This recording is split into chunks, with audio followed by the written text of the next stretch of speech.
Halo, assalamualaikum, selamat sore sob. Ketemu lagi di channel saya ya. Oke, di kesempatan yang baik sore hari ini saya ingin berbagi informasi lagi atau sharing lagi ya sob ya.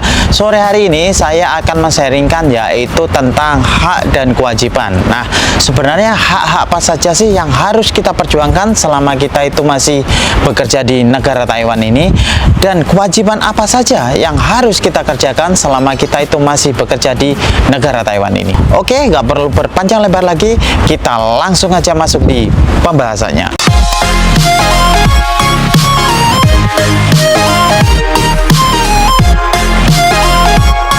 Oke sob, sekarang kita langsung aja masuk di pembahasannya ya. Saya akan masuk dulu dari segi kewajibannya. Nah, sebenarnya kewajiban apa saja sih yang harus kita kerjakan selama kita itu masih bekerja di negara Taiwan? Yang pasti itu kewajiban yang harus kita kerjakan yaitu yang sesuai dengan perjanjian kerja kita atau PK kita ya, atau sesuai dengan job kita. Di sini saya mau kasih informasi atau saya tekankan ya, karena apa, kebanyakan dari sobat semua itu tahunnya itu kontrak kita itu hanya antara PMI seperti saya ini sama majikan atau bos saja ya. Di sini itu bukan seperti itu saja. Jadi perjanjian kerja kita atau PK kita itu terpecah jadi 4 rangkap ya. Jadi otomatis kalian akan pegang, agensi kalian akan pegang, bos kalian akan pegang, dan PT akan pegang. Jadi dengan kata lain, kontrak kerja kita itu di sini itu sama 3 orang ini ya sob ya. Antara kita dengan bos atau majikan, antara kita dengan agensi, antara kita dengan PT. Kenapa kok saya membuat pernyataan seperti ini? Karena di tahun 2018 yang lalu saya itu mengalami pengalaman ini sob. Jadi saya bisa tahu tuh dari situ ya. Tapi saya nggak tahu kalau di luar ya. Kalau sekarang peraturannya sudah dirubah, saya juga nggak tahu ya. Itu di tahun 2018 yang lalu ya. Karena saya datang ke Taiwan yang kedua ini di tahun 2016 akhir ya. Jadi di tahun 2018 saya masih belum ada 3 tahun atau 1 kontrak di pabrik ini ya. Di tahun 2018 yang lalu, pabrik saya atau bos di pabrik saya itu ingin mengganti agensi yang lama ke agensi yang baru. Dengan kata lain, bos atau majikan di tempat kerja saya ini tidak akan memperpanjang kontraknya dengan agensi yang lama ini ya. Karena dari pihak bos atau majikan di tempat kerja saya akan mengganti dengan agensi yang baru. Nah, di sini kita itu semua masih minim sekali ya dengan informasi seperti ini ya, atau peraturan-peraturan seperti ini. Waktu itu ada 10 PMI di situ termasuk saya mau ikut pindah di agensi yang baru ini. Kenapa kok saya dengan 9 teman saya itu ingin pindah ke agensi yang baru ini? Karena kita itu dulu punya pikiran kita itu mengikuti aturan pabrik, karena pabrik mau ganti agensi yang baru. Nah, nggak lama kemudian setelah kita itu selesai tanda tangan kontrak dengan agensi yang baru, kita itu langsung dapat telepon besoknya ya. Besoknya kita itu per orangnya itu langsung dapat telepon dari sponsor kita, dari pihak manajer di PT kita, dari agensi kita. Jadi di situ itu kita itu bukan hanya dimarahi ya. Jadi di situ itu setelah kita dimarahi, kita itu dikasih pengarahan sama PT ya. Ternyata PT dulu itu sebelum memberangkatkan kita ya, PT itu sudah ada komunikasi terlebih dahulu sama pihak agensi. Jadi kita itu ketika kita daftar, biodata kita itu sudah ditawarkan dulu ke pihak agensi. Saya punya anak buah nih, tinggi badan sekian, berat badan sekian, dia juga bisa bahasa. Nah, kamu mau nggak nih kontrak 3 tahun? Nah, agensi umpama agensi mau, oke saya mau. Nah, jadi kalian akan dipasarkan di pabrik-pabrik yang sudah menjadi langganan agensi tersebut. Makanya mengapa kok di awal tadi saya ngomong kalau perjanjian kerja kita itu terbagi jadi 4 rangkap. Karena yaitu tadi dari PT ke agensi itu sudah ada perjanjian itu, kita itu dikirim ke Taiwan tuh kontrak 3 tahun. Setelah 3 tahun kalian mau pindah pabrik ataupun mau ngapain di sini udah terserah, bukan tanggungan dari PT lagi sama agensi tersebut. Nah, gitu loh ya. ya. Tapi kalau untuk pindah pabrik biasanya walaupun masih belum dapat 3 tahun kita mau pindah pabrik, itu kembali lagi ke bos atau majikan kalian ya. Kalau majikan kalian menyetujui atau mau tanda tangan ya kalian bisa pindah pabrik. Tapi kalau kalian tetap ngeyel sedangkan majikan kalian itu tidak mau tanda tangan, ya bisa-bisa kalian akan dipulangkan gitu loh ya. Dan akhirnya dari kejadian ini bisa saya simpulkan kalau kita itu belum ada 3 tahun di sini, nggak usah macam-macam, kita ikuti saja aturan-aturan ini karena kita masih terikat ya. Kalau sudah dari 3 tahun ke sana itu sudah bebas, kita mau pindah pabrik, kita mau ngapain dah, pokoknya udah nggak ada ikatan sama PT lagi ya. Dan akhirnya dari 10 orang yang sudah tanda tangan di agensi yang baru ini, kita balik lagi ke agensi yang lama, kita kasih pengarahan sama agensi yang baru, akhirnya mereka bisa mengerti. Dan umpama nanti ada yang mau perpanjang di pabrik tersebut, kita sudah pakainya agensi yang baru, jadi kita sudah ikut agensi yang baru, bukan agensi yang lama lagi.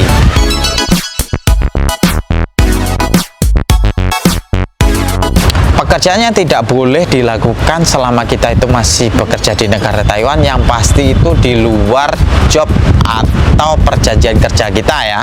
Contoh ini ya, umpama kalian itu disuruh membersihkan air pendingin AC yang gede gini ya. Ini adalah AC gede, bukan AC yang ada di kamar itu ya.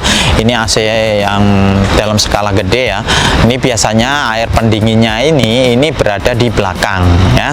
Kalian jangan mau ya kalau disuruh mengerjakan ini, karena apa? Kita kalau membersihkan air pendingin ini, kita harus mematikan kontrol panelnya dulu. Sedangkan kontrol panel ini biasanya terletak jauh dari lokasi air pendingin ini, biasanya itu berada di dalam ruangan, di dekat pintu masuk gitu ya. Sedangkan cara untuk membersihkan air pendingin AC ini, kita harus masuk di dalam tong air pendingin ini. Nah, di situ ada baling-balingnya ya, baling-balingnya tajam banget. Nah, kita itu membersihkan kotoran-kotoran di filter atau di saringan di bawah baling-baling itu ya. Takutnya itu apa sob? Takutnya itu ketika ada orang tiba-tiba masuk di ruangan itu ngerasa gerah, ngerasa panas, setelah itu kontrol panelnya dihidupin, AC-nya dihidupin, sedangkan kita masih berada di tong air pendingin itu tadi, ya pasti kita akan kelibas dan kita pasti akan meninggal di situ. Jadi saran saya buat sobat, kalau disuruh untuk membersihkan ini jangan mau ya. Sedangkan kita itu tulisan Taiwan itu kita itu nggak paham ya. Rata-rata semua PMI yang nggak pernah sekolah Mandarin, sekolah tulis ya, itu pasti tidak akan paham dengan tulisan Taiwan. Karena apa? Dulu kita itu di PT itu hanya diajarin dalam bentuk ucapan atau ngomong, tidak untuk belajar tulis. Tapi kalau untuk pekerjaan yang masih masuk akal ya itu ya nggak apa-apa ya. Contohnya itu seperti gambar berikut ini ya. Saya ya ngepel kamar mandi juga ngepel, kan masih masuk akal, nggak membahayakan nyawa kita gitu loh ya.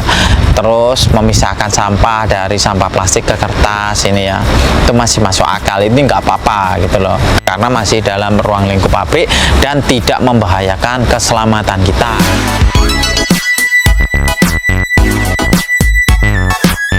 Saya tidak merekomendasikan boleh apa enggak untuk bekerja di luar ya.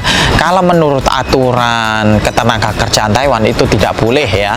Tetapi kita kembali lagi ke faktor kebutuhan. Kalau kita memang terdesak dengan kebutuhan, usahakan kalau bagi sobat semua yang ingin bekerja di luar, jangan sampai ketahuan ya sobat. Umpama ini ada orang yang nggak suka, umpama nih kayak saya, teman saya kerja di luar, saya nggak suka, saya laporkan itu. Ketika mereka itu kerja di luar, saya laporkan, ternyata memang benar di sana, kalian langsung dideportasi, langsung dipulangkan ya. Karena ini sudah menyalahi aturan, kalian sudah bekerja di luar job kalian.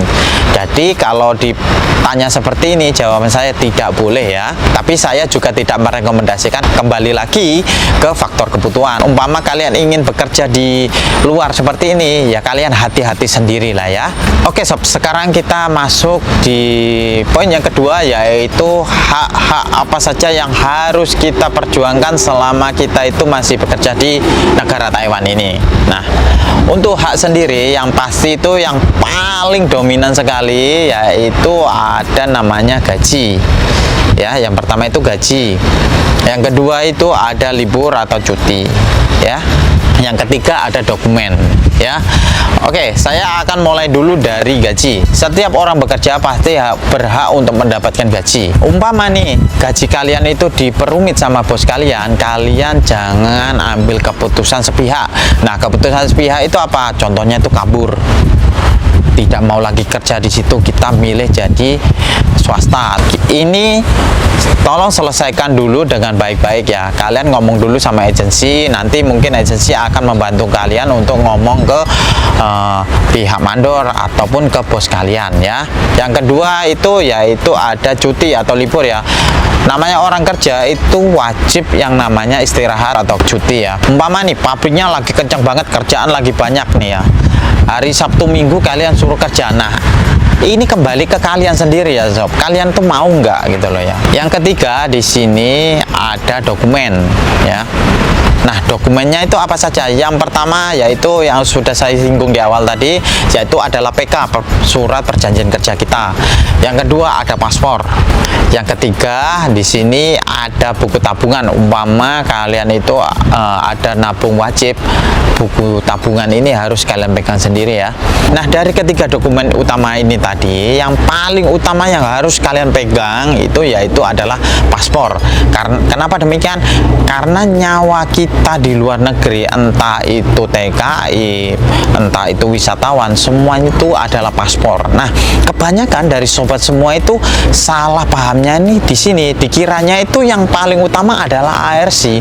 Bukan ya sob ya. ARC itu adalah hanya surat izin tinggal sementara ya. Makanya yang pernah merantau ke Bali dulu ya pasti paham dengan masalah-masalah seperti ini ya. Di Bali dulu itu ada yang namanya KIPEM ya. Nah, itu juga sama, kita ngurusnya hanya dibatasi masa berlakunya itu 3 bulan, kalau nggak 6 bulan, saya lupa karena sudah 2008 dulu saya merantau ke Bali ya, jadi saya sudah lupa. Jadi yang utama di sini harus paspor kita pegang sendiri ya, dan kita harus simpan baik-baik. Karena apa? Kalau kita mengalami kehilangan, kita urusnya nanti ini juga agak rumit ya. Namanya ini yang paling utama ya, jangan sampai ini paspor ini, data kalian ini lepas ke orang lain. Nah, takutnya nanti itu dokumen kalian ini disalahgunakan sama orang-orang yang tidak bertanggung jawab nih. Contohnya itu buat pinjam uang di luar, di bank atau di mana, pakai jaminan paspor kalian, kan bahaya. Kalian nggak ikut makan uangnya, tiba-tiba kalian kena tagihannya. Makanya jangan sampai paspor ini lepas dari tangan kita. Kita simpan baik-baik ya sob ya.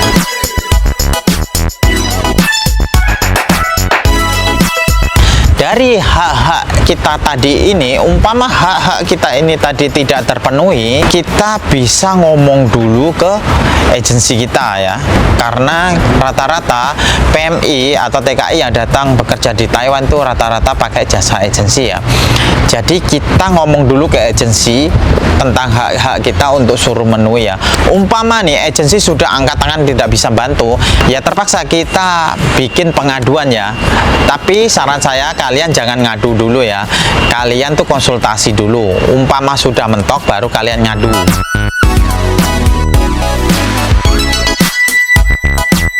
Untuk pengaduan sendiri ini, dulu itu sebelum kita terbang berangkat bekerja ke negara Taiwan, itu kan kita itu sudah di briefing ya. Kalau sebelum terbang ada yang namanya PAP ya, pembekalan akhir pemberangkatan.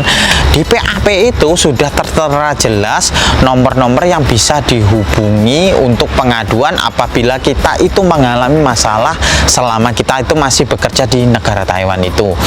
Tidak hanya itu, ketika kita sudah terbang, kita sampai bandara di Taiwan ini, kita akan diarahkan di suatu ruangan dan di situ kita akan di briefing. Apabila kalian mengalami masalah, di situ juga sudah dijelaskan, tertera jelas nomor-nomor yang bisa dihubungi apabila kita itu mengalami masalah selama kita itu bekerja di Taiwan. Bahkan kita itu dikasih buku kecil ya dari bandara tersebut ketika kita di briefing ya sama orang dari Kemnaker itu, kita dikasih buku itu, kalian baca-baca ya, jangan disimpan ya bukunya, kalian pelajarin, kalian baca-baca, itu sesuai nggak dengan hak-hak kita. Di dalam buku itu juga tertera jelas ya, nomor-nomor pengaduan yang bisa kita hubungi apabila kita itu mengalami masalah selama kita masih bekerja di negara Taiwan ini. Oke sob, saya rasa cukup sekian dulu ya video sharingan saya sore hari ini ya, tentang hak dan kewajiban ya. Saya harap video sharingan saya sore hari ini bisa membantu dan bermanfaat ya. Dan sampai ketemu di video saya selanjutnya. Akhir kata dari saya, wassalamualaikum warahmatullahi wabarakatuh dan bye.